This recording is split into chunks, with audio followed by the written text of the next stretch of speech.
안녕하세요. 김지환입니다. 오늘은 드디어 문단 분석을 졸업하고 고난도 분석에 들어가 보도록 하겠습니다. 일단 첫 지문 과정이론 가 부분을 볼 건데요. 들어가기 전에 이때까지 수업에서 배웠던 독해 기본 태도를 총 점검하는 시간을 한번 가져보도록 할게요. 얘기했었죠? 혹시 혼자서 한번 손으로 정리해보지 않고 들어온 친구들이 있으면은 부탁인데 꼭 한번 이때까지 필기들 종합해보고 하면서 혼자 리스트를 작성해봤으면 좋겠습니다. 겸사겸사 여러 지문들 했던 것도 복습해보고 혼자 해보고 다시 듣는 거랑 그냥 쌤이 말하는 거 편안하게 받아 적는 거 이건 많이 다릅니다. 잔소리 그만하고요. 자, 시작해보겠습니다. 자, 일단 0번 문장을 하나 읽었을 때 우리 항상 가져야 되는 기본 태도가 뭐죠? 기본 태도 다음 내용 예측이라 그랬죠. 그쵸? 다 리스트 만들어 봤죠? 네. 자, 다음 내용 예측을 어떻게 해야 돼 근데? 그 방법은 궁금해하는 것이다. 왜? 그게 뭔데? 어떻게? 이런 식으로. 쌤이 수업할 때는 이제 what, why, how 뭐 이러면서 얘기를 많이 하는데 이때까지 설명에서는 그런 얘기를 안 했어갖고 네, 일단 왜? 어떻게? 그게 뭔데? 이 용어 처음 나오는데 그게 뭔데? 이런 식으로 궁금해줘야 아 그럼 뒤에서 나오겠구나 라는 사고로 자연스럽게 이어지기 때문에 네, 궁금해하기라는 걸 그 방법론으로 제시를 했었죠. 그 다음 같은 말 찾기를 하자. 일단은 쌤이 수업 시간에 제일 강조했던 부분이다 라고 할 수 있을 것 같아요.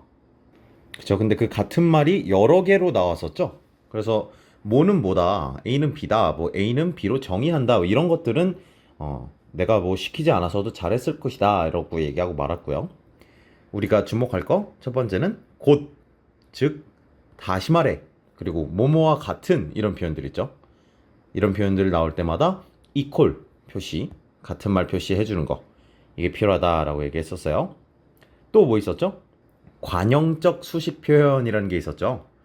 그죠? 뭐뭐라는 뭐뭐뭐 하는 뭐뭐뭐인 하면서 이제 뭐뭐인의 쌤이 좀 강조를 많이 했어요. 뭐뭐인 뭐는 이럴 때 같은 말 처리를 해줘라. 그러고 계속 대입해서 읽어줘라. 같은 말 찾기는 항상 지문 안에서 그 복습이 계속 이루어져야 되는 거지. 같은 말 찾았다 이러면서 수능 그림 찾기 하는 게 아닙니다. 자, 그 다음 마지막으로는 예시를 통해서 같은 말을 체크하는 경우가 있었죠. 계속 예시를 다시 대입해서 읽어주면서 더 편하게 갈 수 있다. 얘기했었어요. 좋습니다.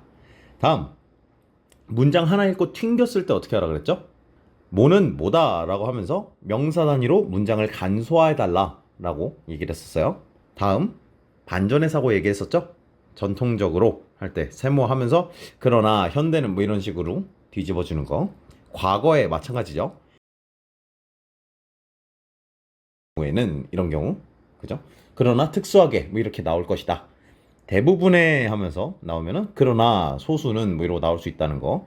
고전 이런 말, 또 중세, 그러나 근대는 현대는 이러고 나올 수도 있겠죠. 이런 시대 배경, 시기 나오는 내용들에서도 우리가 반전의 사고를 해주는 건데 항상 얘기하지만 예측하는 거예요. 안 나올 수도 있는 겁니다. 예언하는 게 아니니까. 좋아요. 그리고 초기에 이런 표현. 그쵸? 이거 외에도 이제 여러 개가 있겠죠? 어느 정도는 몸에 좀 배웠을 거라고 쌤이 좀 기대를 해봅니다. 자, 또 네 번째 뭐가 있었죠? A 대 B. 그 우리의 이 예측하기까지 하면 이제 다섯 번째가 되겠죠? 어쨌든 A 대 B. 대등 대비적 두 개념이라고 얘기를 했었죠? A에 A, B 말고 A, B, C 나올 수도 있다 그랬어요. 어떻게 한다? 뭘 중심으로 읽어야 된다? 공통점과 차이점을 중심으로 읽어야 된다. 그리고 어느 정도는 당연히 반전의 사고와 연결이 될 수밖에 없다까지 얘기를 했었습니다. 됐죠? 그 다음은 무슨 얘기했죠? 이제 그림, 필기 이런 얘기 했었죠? 자, 일단 그림 얘기 먼저 할게요. 그림. 그림이 있을 땐 어떻게 해야 돼? 그림이 있을 땐 일단 그림의 용어 먼저 체크를 해달라. 특히 이 그림 얘기는 경제 그래프 같은 거 혹은 특히 과학 지문, 기술 지문에서 그죠? 그림이 직접 나오고 그 그림 설명하는 내용들은 보통 과학이나 기술 지문이 대부분이기 때문에 그 지문들에서 특히 유의를 해달라. 그림의 용어 먼저 체크해주고 그림 해당 부분, 그 용어 부분 설명할 때 문장 하나와 그림을 왔다 갔다 하면서 읽어달라라고 얘기했었어요. 그림 없을 때 어떻게 해야 돼? 그림 없을 때 항상 그리라는 게 아니고 모양이나 움직임, 방향, 배치 이런 내용들이 나올 때 간단하게 그려달라 그랬죠. 진짜 대충 그리는 거였어요. 막 여기서 미술 시간이 되면 안 됩니다. 시간이 되게 짧게 걸려야 돼요. 오케이. 그 다음 간단 그림 그렸으면 어떻게 해야 돼요? 그림 그렸으면 그 다음부터는 아까 그림 있을 때와 똑같이 되는 겁니다. 괜히 그림 그리고서는 아 완성했어 이러는 게 아니죠. 문장과 그림을 왔다 갔다 하면서 읽어주는 건 동일하다. 그러면서 이제 내용이 추가적으로 나오면 정보를 쌓아준다. 그런 얘기를 했었죠. 이것도 중요합니다. 다음 또 뭐 있었죠? 그림 얘기할 때 움직임 방향 같은 거 나오면 어떻게 해라? 화살표로 그림에 꼭 표시를 좀 해달라 라고 얘기했었어요. 네, 이렇게 강조를 했었습니다. 또 필기 얘기했었습니다. 필기, 그죠? 지문 여백에 필기를 한 경우랑 그리고 지문에 표시하는 경우 이렇게 좀 나눠가지고 얘기를 했는데 일단 종류엔 뭐가 있었죠? 공식이 있었어요. 공식, 사칙, 연산 같은 거, 곱하기, 나누기, 더하기, 빼기 이런 내용들 나오는 경우들 있죠. 그죠? 그럴 때는 어떻게 해라? 제발 옆에다 적어놔라. 그게 시간을 훨씬 아낀다. 얘기했었어요. 그 다음에 이 순서, 특히 좀 순서가 여러 개 나올 때 하나, 두 개, 세 개 정도까지는 괜찮을 수도 있는데 한 세 개, 네 개, 다섯 개, 많게는 막 17, 8개도 나와요. 그럴 때는 아, 이거 너무 흐름이 긴데 싶을 때 그냥 마음 편하게 넘버링을 시작해볼까? 라는 생각을 해달라는 겁니다. 오케이, 괜찮죠? 그 다음 여러 가지 부품이나 기술 같은 경우겠죠? 아니면 뭐 생물이라면 이제 여러 가지 우리 장기들이나 그런 부분들 나오거나 아니면 여러 가지 개념들 나열될 때 그럴 때는 넘버링을 해주거나 아니면 알파벳 ABC 뭐 기억 니은 디귿 같은 거는 이제 문제에서 주어질 때는 그 주어진 거 그대로 활용해주면 된다 까지 얘기했었습니다. 그쵸? 그리고 또 필기는 이제 뭐 대비적인 용어들 나올 때 A, B 해가지고 읽어주면은 편할 때가 많다 이런 얘기 했었죠. 이런 거 A, B 적고 나서 표시에 의의를 두지 말고 A의 속성이 나오면 똑같이 A의 속성에도 A, B의 속성 나오면 또 B 하면서 이렇게 계속 여러 번 적어주면서 머릿속에 이제 표를 대충 그려주는 느낌으로 표시해달라 그랬죠. 비례, 반비례 어떻게 표시하자 그랬죠? 일단은 크다, 작다, 올라간다, 내려간다 라는 내용 나올 때 화살표로 지문에다가 표시를 해주면 돼요. 크다, 작다, 올라간다 이런 표현들. 이게 표시도 표시지만 이러면서 머릿속에 각인을 조금 더 하자는 취지입니다. 자, 여기까지 해서 이때까지 우리 문장 읽기 태도 한번 정리를 해봤어요. 그쵸? 이렇게 여러 가지 얘기를 했었죠. 자, 리스트 직접 다 만들어 봤을 거고 방금 쌤이 적어 놓은 것들 중에 놓친 거나 조금 그런 거나 좀 찾아서 추가로 필기했을 거라고 믿겠습니다. 자, 그럼 시작해 보겠습니다. 고난도 분석 첫 번째, 이육평의 동서양의 인과관계, 그 중에 가 부분 과정이론 지문 보도록 하겠습니다. 들어가 봅시다. 첫 문단입니다. 이때까지 했던 태도들을 적용해 보면서 잘 이해되는지 하면서 이렇게 미리 분석을 해 왔어야 돼요. 그러니까 이 고난도 분석은 아무래도 좀 숙제가 있는 거죠. 일단은 전체 지문 다운받아서 풀어볼 것. 그 다음에 특히 수업에서 다루는 내용들은 이제 전체 지문은 아니니까 그 부분은 특히나 뜯어서 분석해보고 같이 풀 문제들, 그 문제들까지 한번 분석을 먼저 해보고 그 다음에 순서를 어떻게 하면 좋겠냐. 지문 분석을 세미나를 할 거 아니에요? 그 다음에 잠깐 멈추고서 분석을 조금 더 해보면 좋고요. 그래갖고 쌤이 얘기할 걸 거의 미리 다 예상을 해왔으면 좋겠어요. 그래서 이 고난도 분석 수업은 이미 내가 했던 분석이 맞는가 확인받는 그런 느낌으로, 그리고 놓친 게 있었다면 어디인가, 내가 왜 이걸 놓쳤을까, 이런 걸 파악하는 수업으로 진행되어야 훨씬 도움이 많이 될 겁니다. 이러면서 이 분석이 어느 순간 독해랑 점점 겹치는 걸 느낄 거예요. 내가 읽으면서 하고 있네 하면서 뭐뭐인 이런 거 내가 훨씬 잘 찾네. 반전의 사고라고 뭐 쌤이 거창하게 얘기하는 그거 나 뒤집어서 생각 잘하게 되네. 이런 것들 점점 느껴질 겁니다. 이 분석하는 게 시간이 걸리니까 시험 볼 때는 이거 10분 안에 풀어야 되는데 이러고 있어도 되나 싶은 그런 의심 당연히 들 수 있지만 이게 정도입니다. 이게 제일 맞는 방향이고 이렇게 공부해야 돼요. 이래야 독해력이 좋아집니다. 계속 잔소리하게 되는데 갑니다. 근대 이후 서양 철학자들은, 근대 이후면 현대인가요? 뭐 생각해주면 좋고, 어쨌든 근대 vs 이후 이렇게 나눠주는 것도 좋습니다. 자, 근대 이후 서양 철학자들은 과학적 세계관이 대두했어요. 근대 이후에, 그쵸? 그럼 이거 역삼각형 해도 되겠네요. 좋습니다.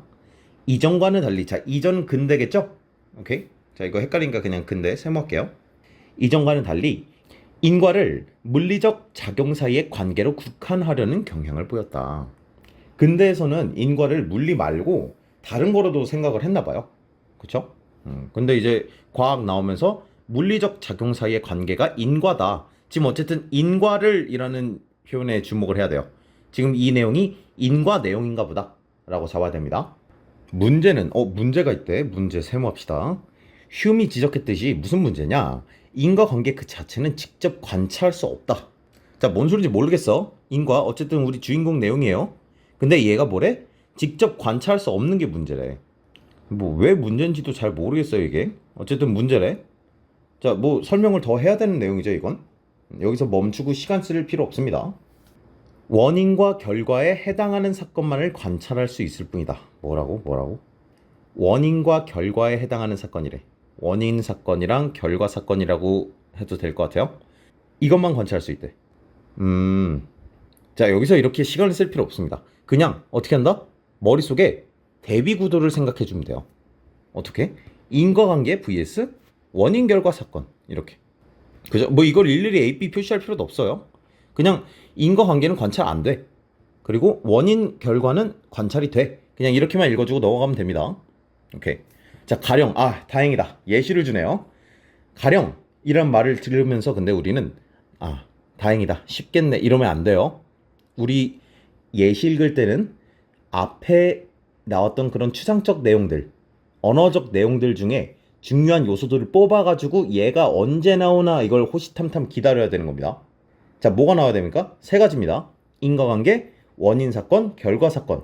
관찰되고 안 되고 이런 내용까지. 예시가 나올 때는 이렇게 일반론과 연결해야 되는 거예요. 추위 때문에 강물이 얼었다. 뭐라고? 추위. 뭐라고? 원인. 되죠? 강물이 얼다가 뭐야? 결과겠죠? 괜찮죠? 그럼 인과는 뭐야? 이건가요? 때문에? 그렇겠죠? 그죠? 그러니까 인과관계가 이제 우리가 원래 생각하는 그 인과관계랑 일상 용어랑 비슷한 것 같아요. 는 직접 관찰한 물리적 사실을 진술한 것이 아니다. 자, 지금 이거 직접 관찰한 게 아니래요. 그쵸? 그러니까 지금 이 추위 때문에 강물이 얼었다는 문장 전체를 인과관계로 가져가도 괜찮습니다. 오케이? 정확히 따지자면 이 때문에를 연결시키는 게 맞겠지만 이렇게 그냥 통째로 가져가도 크게 문제 없습니다. 오케이? 그래서 인과가 과학적 개념인지에 대한 의심이 철학자들 사이에 제기되었다. 자, 아까 근대 이후 서양 철학자들은 과학적 세계관 때문에 인과는 물리적 작용 사이의 관계다 이런 얘기만 하려고 그랬는데 이게 관찰이 안 돼. 그러니까 물리적 사실이 아닌가, 뭐 과학적 개념이 아닌가라는 의심을 하게 되는 거죠. 이 과학적 개념은 그냥 저 위에 나오는 물리적 작용 사이의 관계 이런 내용으로 읽어주면 돼요. 같은 말이라고 보면 되겠죠. 오케이, 좋습니다. 자, 이에 인과를 과학적 세계관에 입각하여 이해하려는 시도가 있어. 자, 그럼 이 친구 일단 세먼이라는 친구 나왔네요. 세먼이라는 친구는 뭐 하는 사람이에요? 근대 이후 서양 철학자겠죠? 그러니까 어쨌든 과학적 방법 이 안에서, 과학적 세계관 안에서 설명을 하려고 해보는 것 같아요. 되죠? 자, 근데 또 우리 넘어가기 전에 뭐 해야 됩니까? 문장이 마지막 문장이니까. 그죠? 다음 문단 무슨 내용 나올까 연습을 해보고 넘어가는 게 우리 분석이죠. 무슨 내용이 나와야 됩니까? 세몬의 과정 이론이 나와야겠지 당연히. 그죠? 과정 이론이 나와야 되는데 어떻게 나와야 돼? 이게 어떤 방법으로 인과관계가 과학적이냐라고 설명할지 그 방법이 궁금한 겁니다 우린. 오케이? 지금 한계가 뭐였어요? 직접 관찰이 안 돼. 그죠? 이건 팩트잖아. 그죠? 이 추위 때문에 강물이 얼었다라는 이 상황이 강물이 얼은 거 그건 확인이 돼. 추위 관찰이 돼. 그죠? 그러니까 이 관찰은 뭐 눈에 본다 이런 건 아니에요. 그런 거보다 큰 개념이겠죠.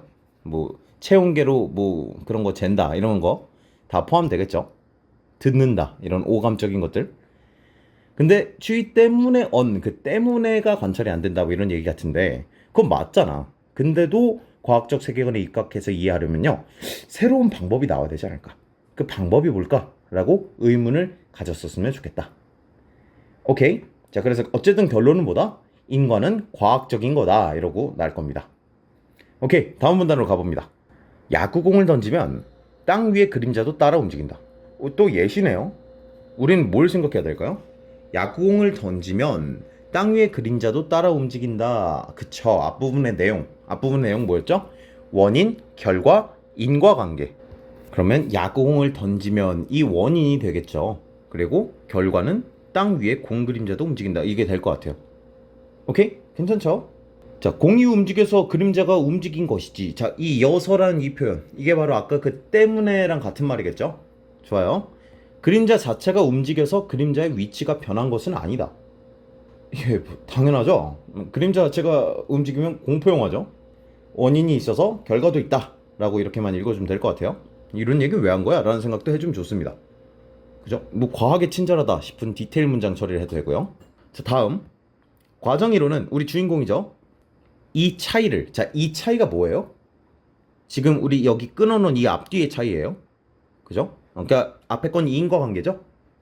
이 오른쪽 거는 그림자 자체가 움직인다 이거고, 이 차이를 얘기하려는 봐요.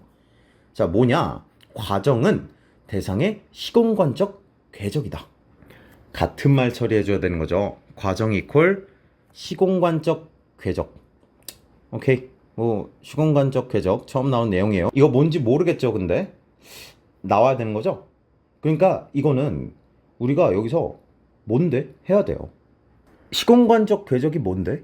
라고 궁금해해야 그럼 뒤에 나오겠구나 하고 나오는 거죠. 오케이. 그러니까 같은 말 찾기가 원래 이걸 쉽게 얘기를 해줘야 되는데 과정은 시공간적 궤적이다. 아니, 뭐야, 더 어려워졌잖아요. 이거는 설명을 안 할 수가 없는 거다. 오케이. 좋습니다. 자, 그 다음 날아가는 야구공은 물론이고 땅에 멈추어 있는 공도 시간은 흘러가고 있기에 시공간적 궤적을 그리고 있다. 지금 날아가는 야구공 아까 나왔죠? 근데 뭐야? 이 땅에 멈춰 있는 공은 처음 나왔어요. 근데 그러니까 멈춰 있어도 시간은 흘러가고 있다 라는 디테일한 정보를 주네요. 그러니까 이 시공간적 궤적이 뭐야 라고 궁금했기 때문에 이 표현을 잡아야 됩니다. 시간을 흘러가고 있기에, 이 부분. 이게 지금 시공간적 궤적에 대한 설명이에요. 별게 없죠. 그러니까 시간은 흘러가고 있다는 뜻이야. 오케이? 자, 공이 멈춰 있는 상태도 과정인 것이다. 공이 멈춰 있어도 시간이 흘러간다 그랬죠? 과정이 뭐라고? 시공간적 궤적이라고. 근데 시공간적 궤적이 뭐야? 시간이 흘러가는 거야. 됐죠? 그러니까 공이 멈춰 있는 상태도 시간이 흘러가는 것이다 라고 나는 대입해서 읽어주라고. 같은 말처리를 했으니까요. 그죠? 시공간적 궤적이다 라고 이 부분을 바꿔서 읽어주고 있어야 된다고. 그래야 기억이 나죠. 오케이? 자, 쌤이 이렇게 지금 태도를 이렇게 옆에 적었는데 오늘 이제 첫 고난도 분석이니까 이렇게 하는 거고, 점점 이거 안 할 겁니다. 알아서 잘 필기 하고 따라와야 돼요. 자, 그런데 모든 과정이 인과적 과정인 것은 아니다. 우리 지금 인과적 과정 얘기를 하는 게 주인공이죠. 그죠? 아하. 근데 모든 과정이 인과적 과정인 건 아니야. 그렇대요. 자, 그럼 이제 인과적 과정이랑 인과적 과정이 아닌 과정 이러고 여러 개가 나오겠죠? 자, 지금부터 긴장하세요. 중요합니다. 어떤 과정은 다른 과정과, 자, 과정 1, 과정 2예요. 한 시공간적 지점에서 만난다. 자, 이 지점이란 표현 처음 나오네요. 그죠? 약간 궤적이었어요. 지점에서 만난다. 그러니까 뭐 이렇게 과정 하나가 궤적을 이렇게 그려. 그쵸? 그럼 이제 과정 두 번째가 이런 식으로 궤적을 그리다가 여기서 만날 거 아니야. 그죠? 이게 시공간적 지점이다. 이렇게 얘기할 수 있겠죠? 오케이. 뭐 그럼 뭐 과정 X, 과정 Y 뭐 이렇게 대충 이런 느낌이래요. 그냥. 즉, 두 과정이 교차한다. 자, 이거 중요한 표현이죠. 같은 말 처리입니다. 또 교차한다가 뭐라고? 시공간적 지점에서 만난다라는 표현이에요. 이거 알아둬야 됩니다. 다음, 만약 교차해서 표지, 즉, 자, 또 나왔죠? 같은 말 처리. 그리고 보통 이 지문 어렵다고 하는 학생들은 여기서 이거 놓쳐서 어려운 경우가 많았을 거예요. 표지의 정의를 놓쳐서 어렵다라고 뒤에 이 바나나 이상한 예시 나오는 지문이잖아요. 이 뒤에 있는 그 바나나 그림자 이 얘기가 별로 와닿지가 않거나 아니면은 그 뒤에 우리 같이 풀 6번 문제 있죠? 그 문제가 어려워지는 이유 다 이 표지 때문입니다. 표지가 뭐냐? 즉 대상의 변화된 물리적 속성이에요. 길죠. 그러니까 이거를 대상이 변화된 물리적 속성이구나. 안 됩니다. 머릿속에 안 들어가요, 이거. 그러니까 줄여야 돼. 아까 시공간적 궤적 이 표현은 짧으니까 괜찮아요. 그죠? 근데 대상의 변화된 물리적 속성 이 말은 너무 깁니다. 머릿속에 안 들어갑니다. 어떻게 줄일까요? 해보세요. 멈추고. 어떻게 줄이면 될까요? 자, 해봤나요? 이거 뭐라고 줄여야 됩니까? 물리적 변화라고 줄일 수 있었다면 아주 탁월합니다. 오케이? 이 정도로 줄이고 해야 된다고. 표지는 물리적 변화야. 하고. 계속 갑니다. 이 표지라는 부분을 잡아야 되는 이유는 우리가 평소에 쓰던 표지가 아니기 때문이에요. 이런 거 놓치면 다음 내용을 이해를 못해요. 알았죠? 쌤이 이 가지문 전체에서 문장 하나 중요한 거 꼽으라면 이 부분입니다. 오케이? 자, 그래서 물리적 속성이 도입되면 이후 모든 지점에서 그 물리적 변화를 하고 바꿔서 읽으라고. 물리적 변화를 전달할 수 있는 과정이 인과적 과정이다. 오케이. 그러니까 인과적 과정은 표지가 있어야 돼. 그리고 표지가 어떻게 된다고? 지금 이 우리 대충 그렸던 이 이상한 그림 잠깐 보면서 생각해 보면은 여기서 뭐가 도입돼? 물리적 변화가 도입된다고.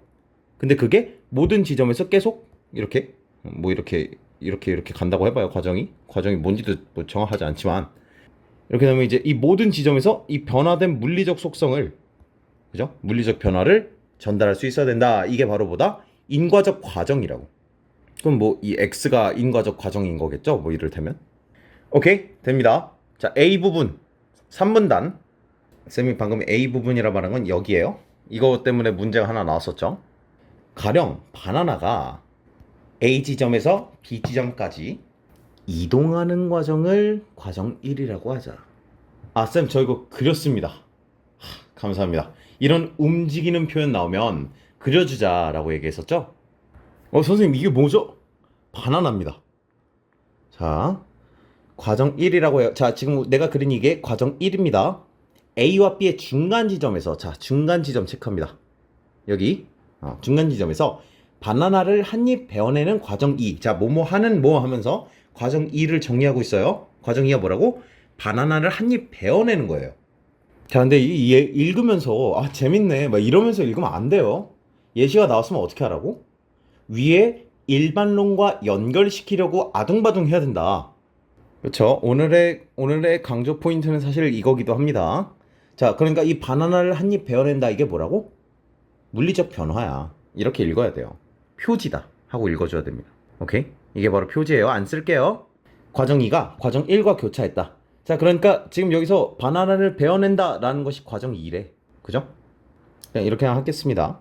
이 교차로 표지가 과정 뭐라고? 물리적 변화가. 바나나가 지금 이렇게 하나가 없었다고 할까? 이거 어디서 도입된 거예요? 여기서 도입된 거죠? 중간 부분에서. 오케이. 이 표지는 B까지 전달될 수 있다. 이 표현이 무슨 뜻이에요? 과정 1은 뭐다? 인과적 과정이다. 오케이? 다른 지점까지 표지를 전달했잖아요. 그게 바로 인과적 과정이죠. 그러니까 인과적 과정의 정의가 지금 머릿속에 없었으면은 내가 재밌네, 바나나가 움직이고 있네, 이러고 있는 거죠. 오케이? 그럼 안 되는 겁니다. 자, 즉 바나나는 베어낸 만큼이 없어진 채로 줄곧 B까지 이동할 수 있다. 아유, 친절해, 그죠? 아유, 너무 친절한 질문이죠. 따라서 과정 1은 인과적 과정이다. 읽을 때 당연하다. 오케이? 이미 생각했어야 된다. 바나나가 이동한 것이 바나나가 B에 위치한 결과의 원인인 것이다. 뭐라고? 바나나가 이동했기 때문에 바나나가 A에서 B로 갔다. 이게 뭐라고? 이 전체가 인과적 과정이라고. 지금 이 말고 지금 우리 E라는 베어낸다라는 과정 얘기하는 게 아닙니다. 알았죠? 과정 1 얘기하는 거예요. 우리 그림 그렸던 바나나가 A부터 B까지 이동한다. 왜? 바나나가 이동했으니까 결과가 뭐라고? A에서 B로 갔다 라는 결과가 됐다. 이게 인과적 과정인 이유가 뭐야? 물리적 변화가 뒤에 계속 전달될 수 있다라는 거. 그 가능성 때문인 거죠. 계속 갑니다. 한편 바나나의 그림자가 스크린에 생긴다고 하자. 좀 헛웃음이 나오는 예문입니다만 기왕 그린 거 연결해서 대충 그립니다.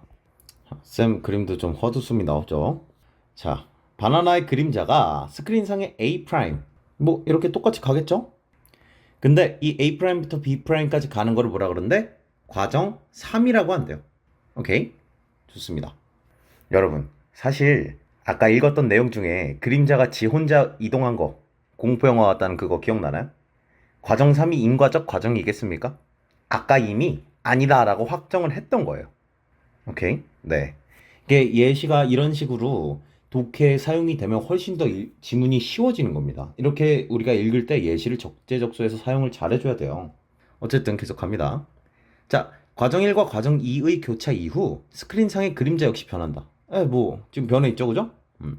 그런데 A'과 B' 사이의 스크린 표면에 한 지점에 울퉁불퉁한 스티로폼이 부착되는 과정사.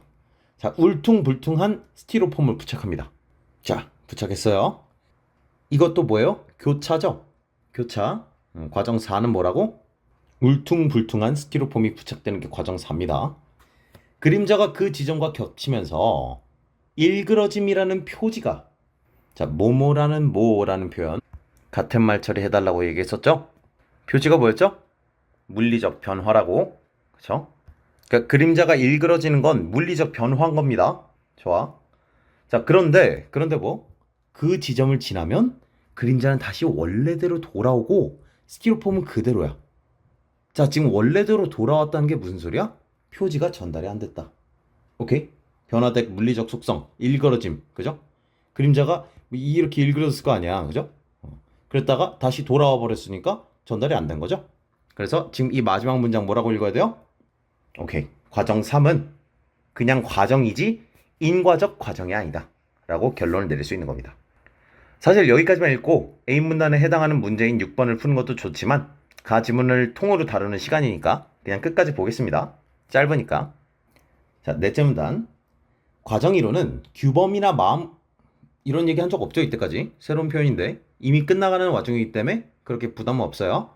물리적 세계. 자, 이것도 아무리 끝나는 와중이어도 긴장을 놓치면 안 됩니다. 이꼴 처리해놔야 되는 거죠. 오케이. 해명하기 어렵다는 한계를 지니다. 자, 문제네요, 문제. 예컨대 내가 사회규범을 어긴 것과 내가 벌을 받아야 한다. 자, 이게 원인과 결과 같은데 내가 사회규범을 어긴 것, 이게 원인이고요. 뒤에 게 결과죠. 벌을 받아야 한다. 인과관계가 있대요. 그런데 과정이론이 이걸 다루지 못해. 왜? 과정이론이 이걸 다루려면 뭐라고 해야 돼요? 사회규범을 어겨서 벌을 받는 것 사이에 물리적 변화를 가지고 설명을 해야 되는 거죠. 물리적 속성 변화 이런 거. 이 물리적 변화가 진짜 그 물체의 막 찌그러짐이나 뭐 이런 거 얘기하는 거잖아요. 그러니까 당연히 다루기 어렵겠지. 자, 나 보니까 갑자기 나가 잘려 있어요, 그죠? 가만 본대놓고 일부러 넣어놨겠죠? 가끔씩 이렇게 가나형 지문에서 지문이 뭔가 아쉽게 끝나는 경우들이 많아요. 이런 경우 나에서 연달아서 그 다른 관점으로 다루는 경우가 많습니다. 그러니까 나를 가기 전에 가에서 이 부분이 연결될 수 있지 않을까? 라는 생각을 해보는 거 좋아요. 뭐? 이 한계 부분. 어디요? 규범이나 마음대로는 내용이죠? 이 부분을 이 나에서 설명하지 않을까? 라는 생각을 해보면 좋습니다. 자, 나 보니까 동아시아 나오네요. 아까 위에 거 서양이었죠? 근데 이후 서양 철학. 여긴 동양이고요. 그 다음에 이거 규범, 마음 뭐 이런 거 아닙니까? 그죠? 그 다음에 견책한다. 뭐 제의를 내려. 네, 이거 다 뭐 혼낸다 이런 얘기죠? 이거 이제 아까 위에 나왔던 이 벌 뭐 이런 거 아닙니까? 오케이? 네, 그래서 이렇게 연결되는 걸 볼 수 있습니다. 자, 여기까지 해서 독해를 마쳤습니다. 오늘은 일단은 뭘 강조했어요? 예시를 일반론과 연결한다라는 거와 그리고 이제 완전 종합 연습이었죠? 그림 그리기도 좀 억지로 해봤고 같은 말 찾기가 엄청 많이 나왔고요. 그죠? 다음 내용 예측하기 열심히 연습했죠? 자, 문제 6번 문제 선택지 하나하나 뜯어보도록 할게요. 오늘 다룰 문제는 이거밖에 없습니다. 1번 바나나와 그 그림자는 서로 다른 시공간적 궤적을 그린다. 자, 이 부분이요. 같은 말 처리를 해놨었어야 되는 거예요. 그래서 이거를 그냥 워딩적으로 해서 내가 앞에서 나왔던 시공간적 궤적 이런 거 까먹고서 판단하려고 그러면 헷갈려요. 시공간적 궤적 뭡니까? 시공간적 궤적은 과정입니다. 그냥 바나나랑 그림자가 서로 다른 과정을 그리느냐. 바나나 과정 1이고요. 그림자 과정 3이죠. 네, 그냥 다른 과정이다. 이렇게 읽어주면 됩니다. 당연한 소리입니다. 선택지 읽을 때 이렇게 같은 말로 바꿔서 내는 경우 너무너무 많아요. 2번 과정 1과 과정 2 교차하기 이전과 이후에서 바나나가 지닌 물리적 구성은 다르다. 당연한 소리죠? 그죠? 그래가지고 과정 1이 뭐였어? 결론이 인과적 과정이다 했었죠. 자, 3번 과정 1과 달리 과정 3은 자, 뭐뭐와 달리 이런 표현 주의해주세요. 과정 3은 인과적 과정이 아니다. 자, 물론 A문단에 그런 워딩 자체는 없죠. 하지만 표지가 전달되지 못했다까지가 있는 거예요. 그 정도는 너가 알아서 판단해라 이런 의도죠. 과정 1과 달리 이 부분도 맞습니다. 3번 맞는 말이고요. 4번 바나나의 일부를 베어냄으로써 변화된 바나나 그림자의 모양은 과정 3과 과정 2가 교차함으로써 도입된 표지다. 가볍게 치자면 과정 2랑 과정 3은 교차한 내용이 나오지가 않습니다. 그쵸? 과정 2는 과정 1과 교차했을 뿐입니다. 그쵸? 그래서 틀린 선택지 답 4번 이렇게 치고 넘어가 돼요. 조금 이따가 조금 부연 설명을 더 할게요.